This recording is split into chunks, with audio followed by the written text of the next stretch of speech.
ഇന്ന് രാത്രി നല്ല ഉറക്കം ലഭിച്ചവരുണ്ട്, ഒരുറക്കവും ലഭിക്കാതിരുന്ന മനസ്സ് അസ്വസ്ഥമായവരുണ്ട്. രണ്ടു കൂട്ടക്കാരെ ഈ സമയത്ത് കർത്താവിന് ശരി സമർപ്പിക്കുന്നു. കർത്താവേ, നിന്റെ തിരുമുറുവാർന്ന വലതുകരം ഈ രണ്ട് പക്ഷം ആൾക്കാരുടെ മേലും വെക്കണമെന്ന് പ്രാർത്ഥിക്കുന്നു.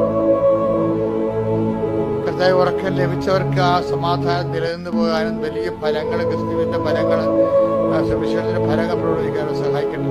ഉറക്കം ലഭിക്കാത്തവർക്ക് സമാധാനപ്പെട്ട് ഞങ്ങളുടെ സമാധാനം ക്രിസ്തുവിന്റെ നാമത്തിൽ, ക്രിസ്തുവാണ് സമാധാനം എന്ന് മനസ്സിലാക്കിക്കൊണ്ടതിനെ ക്രിസ്തുവിലൂടെ അവർക്ക് സമാധാനം ലഭിക്കാൻ, ക്രിസ്തുവാകുന്ന സമാധാനം ലഭിക്കാൻ അവരെ ക്രിസ്തുവിന്റെ നാമത്തെ ആശ്രയിക്കുന്നു. കർത്താവിന്റെ ഉന്നതമായ നാമത്തിൽ സ്വന്തം ചെയ്യുന്നു. കർത്താവിന്റെ വിശുദ്ധ പൗരോഹിത്യത്തെ മഹത്വപ്പെടുത്തണമേ. കർത്താവെ, ഈ പ്രഭാതത്തിൽ അങ്ങയുടെ വിശുദ്ധ പൗരോഹിത്യം മഹത്വപ്പെടുത്തിക്കൊണ്ട് സഭയിലുള്ള സാന്നിധ്യം പ്രകടമാക്കണമേ.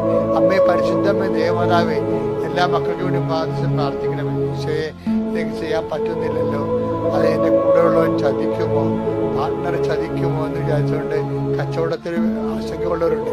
ഏജന്റിന്റെ അടുത്ത് പൈസ കൊടുത്തിട്ട് സംശയത്തോടെ ചതിക്കപ്പെടുമോ എന്ന് ഓർത്ത് വിഷമിക്കുന്നവരുണ്ട്.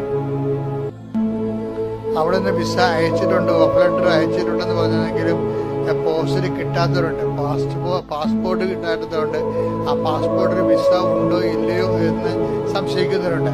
ഇങ്ങനെ ആശങ്കപ്പെടുന്ന ജനങ്ങളെ കർത്താവെ അങ്ങയുടെ തിരുസന്നിധിയിൽ സമർപ്പിച്ചു.